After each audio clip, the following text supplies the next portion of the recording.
जिस पर श्री कृष्ण बरस गए हैं, उसी के हृदय में लाडलीजू के चरणों की ममता जागृत होती है। विश्वास मानिए, ये लालजू के हृदय का गुप्त धन है लाडलीजू, जिस पर श्री कृष्ण उसके किस गुण से, किस भाव से, ये वो जाने, न जाने कौन से गुण पर दया निधि रीझ जाते हैं।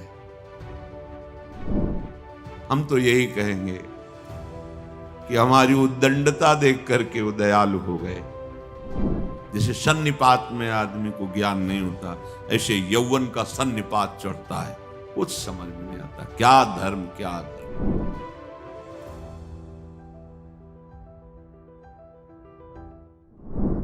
देखो, आपकी वो बुद्धि प्रकाशमयी नहीं है जिससे आप देख सके, पर जिन महापुरुषों ने प्रभाव को देखा है, हम उस बात को मान के चले तो आगे हमको भी वही प्रभाव दिखाई देगा।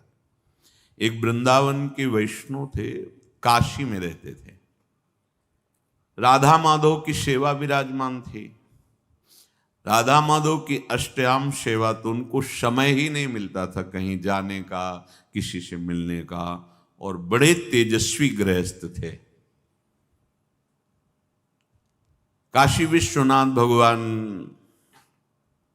शिव के दर्शन करने उनकी नगरी में जो रहते, कौन नहीं जाता, कौन बिहारी जिससे दर्शन करने की लालसा नहीं करेगा। जो यहां रह रहे उनके तो घर के ठाकुर हैं। बड़ी प्रसिद्धि हुई थी उन महात्मा गृहस्थ की जो राधा माधव की सेवा में थे। तो विश्वनाथ जी की जो आराधना में थे, वो बहुत बड़े ज्योतिषाचार्य थे, जो उनके अंग सेवी, बड़े प्रतापी। उनके मन में एक चुभन थी कि आनंद नगर में रह रहे हो और राजा के दर्शन करने नहीं आ रहे। सानंदम आनंद मणि वसंतम आनंद कंदम हृत पाप वृंदम वाराणसी नाथम अनाथनाथम श्री विश्वनाथम शरणम प्रपद्ये। भगवान आनंदवन काशी में विश्वेश्वर महादेव करुणा में विराजमान है, उनके दर्शन करने में। चलो, आप राधा माधव की सेवा करते हो, पर वैष्णवाचार्य तो भगवान शिव भी हैं, एक बार तो कभी न कभी आना चाहिए। उनका यश बड़ा था, इसलिए उन्होंने ज्योतिष में विचारा। उसमें देखा कि म्लेच्छ, उस समय म्लेच्छ अधिपति थे, म्लेच्छ सेना जाएगी और सब विध्वंस कर देगी। तो उन्होंने कहा ठीक है, राधा माधव की सेवा करते हैं, पर विश्वेश्वर भगवान के दर्शन न करने का ये परिणाम उनको होगा। उनको ऐसा विचार आया कि संकट निवारण करने वाले भगवान शिव हैं, आना चाहिए उनको। गणित लगाई तो 12 बजे सेना आनी थी म्लेच्छों की। वो 1 घंटे बाद वहां स्वयं गए अपनी ज्योतिष का, क्योंकि भगवान शिव की कृपा से वो ज्योतिष सिद्ध थे। वहां गए तो घर का सदस्य बैठा हुआ था, उससे पूछा कि कहाँ गए हो, तो उन्होंने बताया वो स्नान कर रहे हैं। इस समय स्नान? बोले वो स्नान कर आए। हर हर महादेव, हम आपसे कुछ पूछने आए हैं। क्या? मुझे भगवान शिव की कृपा से ज्योतिष सिद्ध है, आपका पूर्व कर्म इस समय आपको दंड देने के लिए म्लेच्छ सेना को प्रेरित करके आपको सब विध्वंस कराना है। मेरी ज्योतिष झूठी नहीं हो सकती, क्योंकि भगवान महादेव जी की कृपा से। तो उनका नहीं, झूठी नहीं है, ऐसा हुआ है। तो बोले यहाँ तो सब यथावत है। बोले ऐसा, जब मैं अपने राधा माधव को भोग लगा रहा था तो जे भी मानसिक सेवा में जाने वाला था, उतने में ही म्लेच्छ सेना आ गई और मुझे बंदी बनाया और सब विध्वंस कर दिया। बस थोड़ी देर में नेत्र खुले तो हमें लगा कि चलो मानसिक ही सही, पर छुआ तो इसलिए जाकर स्नान करके अब भोग उसारने वाले हैं। समझ गए? ऐसे भगवान अपने विधान में, ये नहीं कि विधान भी हो गया और कुछ नहीं हुआ।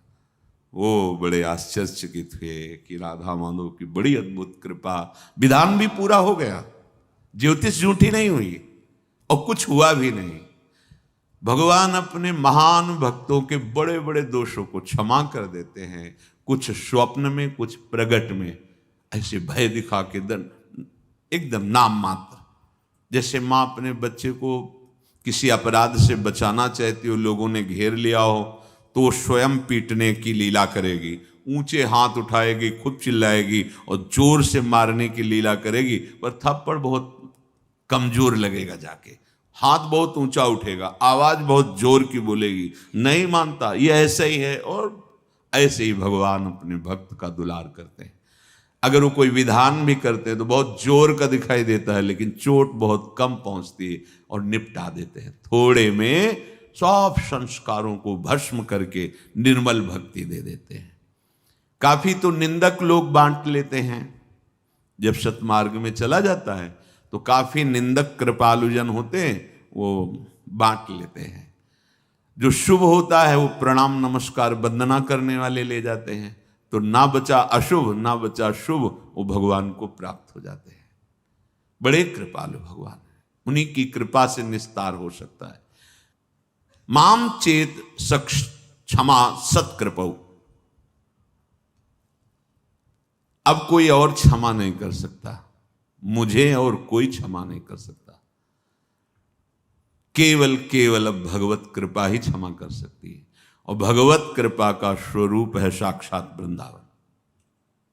जो बिल्कुल धर्माधर्म का विवेक नहीं है, विचार नहीं है, गंदे लोगों का संग करता है, काम क्रोध और अहंकार से युक्त होकर ही उसकी चेष्टाएं होती हैं, जो बलात् विषयों में आसक्त है, अधीन है, बिल्कुल सहन शक्ति नहीं है, बड़े धैर्यवान होते हैं भगवान का भजन करने वाले। हर इंद्री के वेग को अंदर ही चुपचाप सह जाते हैं, पर उसमें सामर्थ्य भी नहीं है। तो बोले अब भला इसका कल्याण कैसे हो सकता है?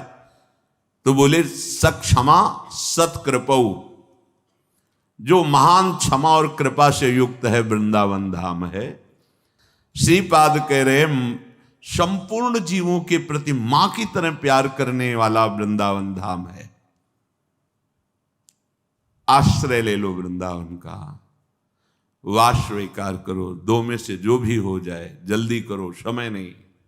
अगर आश्रय ले लिया तो जहां भी शरीर छूटेगा, धाम का आश्रित जीव है, वहां धाम का कानून लागू होगा। मान लीजिए कहीं भी आप विश्व ब्रह्मांड में रह रहे हो, आपको यह कि भाई हम तो वृंदावन के हैं, हमारा जीवन तो वृंदावन के युगल सरकार की शरणागति से युक्त है, उन्हीं का नाम जपते हैं, उन्हीं की सेवा, उन्हीं के लिए सब चेष्टाएं, तो वो वृंदावन का जीव है। कहीं भी शरीर छूटे, वृंदावन उसको अपने अधिकार में लेगा। और फिर धन्याति धन्य तो वो हैं जो संसार के राग का त्याग करके श्री धाम वृंदावन में आजीवन वास कर रहे हैं। बोले ऐसे जनों को भी नंदामि वृंदाटवी रक्षसी, रक्षा कर लेती, बचा लेती, कोई भी दंड नहीं भोगना पड़ता। कलह कलेश न व्यापे ईठाए ठौर विश्व ते न्यारी, नागरी दास ई जन्म जितायो बलिहारी बलिहारी। हमारी सब ही बात सुधारी। सच्ची मानिए, क्या भरोसा इस बुद्धि का, क्या भरोसा इस मन का, कब क्या ये ठान लें, पता ही नहीं चलता कि ये हमें फिसला रहे हैं, गिरा रहे हैं। बस भरोसा है तो लाडली की कृपा का भरोसा है, प्रिया प्रीतम की कृपा का भरोसा है, जिस पर श्री कृष्ण बरस गए हैं, उसी के हृदय में लाडली जी के चरणों की ममता जागृत होती है। विश्वास मानिए, ये लालजू के हृदय का गुप्त धन है लाडली जू, जिस पर श्री कृष्ण उसके किस गुण से, किस भाव से, वो जाने, न जाने कौन से गुण पर दयानिधि रीझ जाते हैं। हम तो यही कहेंगे कि हमारी उद्दंडता देख करके वो दयालु हो गए। गुण तो है नहीं, कोई ऐसा सद्गुण नहीं जिससे हम दावा पेश कर सके कि हम लाडली जी के प्रेम के अधिकारी हैं। पर हमारी अधमता देखकर रीझ गए वो, और प्यारी जू के चरणों का आश्रय और नाम जपने का सौभाग्य दे दिया। तो धन्योस्ति वृंदावन, धन्य कर दिया वृंदावन ने, उसे निहाल कर दिया। शास्त्रों में पापों के बड़े कठिन प्रायश्चित बताए गए हैं, कांप जाएंगे आप सुनकर। कैसा कृपालु वृंदावन है कि बड़े से बड़े अपराध को सहज में दुलार करते हुए मुक्त कर देता है। अगर एक बार आपने कोई कसम खाई कि मैं आज से कसम खाता हूं ऐसा नहीं करूंगा, फिर आपने कर लिया, तो आपको चंद्रायण व्रत धारण करना पड़ेगा। चंद्रायण व्रत प्रतिपदा से प्रारंभ होता है पूर्णिमा तक, 1 महीने का। प्रतिपदा को 1 कवल, द्वितीया को 2 कवल, ऐसे 15 दिन 15 कवल तक, फिर 14, 13, 12, 11 ऐसे चलता है। कितना कठिन है 1 महीने से। तब आप कितनी बार आप कसम तोड़ते हैं। अगर पापों के प्रायश्चितों की बात की जाए तो हमारी सामर्थ्य नहीं कि हम प्रायश्चित ही भी कर सकें, और जो जमा है संचित कर्म उनकी तो बात जाने दो, वर्तमान में इसी जन्म के शास्त्रीय सिद्धांतों को देखो, कांप जाओगे, ऐसा कानून है, ऐसा दंड विधान है।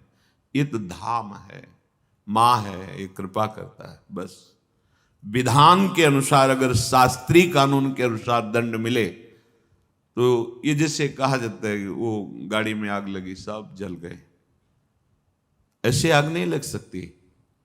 हमारे कर्म आग लगा रहे हैं उसमें, और हमको उसमें भुनना है, क्योंकि प्रायश्चित पवित्र करना है। हमसे ऐसे पाप हो गए जिससे हमें वो दंड मिलेगा। बड़ी विचित्र विचित्र दुर्गतियां होती, बड़ी विचित्र। आगे शरिया का ट्रैक्टर जा रहा, पीछे से गाड़ी भिड़ गई, जितने अंदर बैठे किसी के यहाँ किसी के, कितनी तड़पन, कितना कष्टप्रद मृत्यु। ये क्या हुआ है? कर्म, कर्मों का दंड मिलता है। अवश्य में भोक्तव्यम, यहां कुछ भी गलत नहीं है। हमारी बात मान लो, हमारे भगवान सर्वज्ञ हैं, वो कृपा करके हमको हमारे कर्मों से पवित्र करने के लिए दंड दे रहे हैं।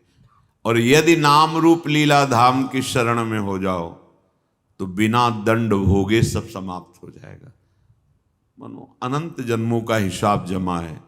अब एक जन्म में छोटे मोटे ऐसे जो भी कष्ट आए, भगवत कृपा से सह गए, शरीर छूटा, भगवान को प्राप्त हो गए। क्या क्या इसमें शोक करना? अगर हमारे कर्म ही केवल भोगने हो, बार बार जन्म, बार बार वो सब कर्मों का भोग भोगना, हम हार गए, नहीं कर सकते।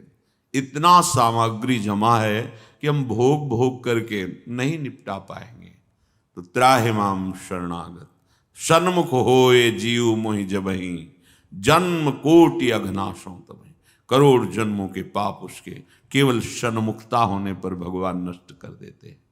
कागभूषुंड जी महाराज गरुण जी से कहते हैं, कौन ऐसा है, कौन ऐसा जन्मा है जिसे काम ने नचाया न हो? कौन ऐसा है जिसे भोगों की तृष्णा ने बावरा न कर दिया हो? कौन ऐसा है जिसे जवानी का बुखार न चढ़ गया हो? जैसे सन्निपात में आदमी को ज्ञान नहीं होता, ऐसे यौवन का सन्निपात चढ़ता है, कुछ समझ में नहीं आता। क्या धर्म, क्या धर्म। संपूर्ण संसार को अपने अधीन किए हुए माया रखे। जब उसे सत्य मार्ग सुनने को मिलता है, असत आचरण युक्त होता है, तो सहन नहीं होता, वो निंदा करने लगता है। धर्म वाक्यों की, शास्त्रों की, भगवान की निंदा करने लगता है। निंदा करना अर्थात वो अंदर से समझ रहा है ये बात सही है, पर उसके गलत आचरण होने के कारण स्वीकृति नहीं हो पाती, तो वो द्वेषात्मक भाव में बदल जाता है। निंदा करने वाला भी जान रहा है ये सत्य है। अंदर की बात तुम्हें कह रहे हैं। द्वेष उसी से होता है जिससे राग होता है। राग ना हो तो द्वेष होगा ही नहीं। उस बात को सत्य अंदर से समझ रहा है, पर आचरणहीनता होने के कारण स्वीकार नहीं कर पा रहा है, इसीलिए वो निंदा करने लगता है। हे गरुण जी, बड़ा माया का परिवार है। कौन वर्णन करे? इस माया के परिवार से तो शिव चतुरानन जाहि डेराही, अपर जीव के ही लेखे माही। बड़े बड़े ईश्वर ये भी डरते हैं हमारे हरि की माया से।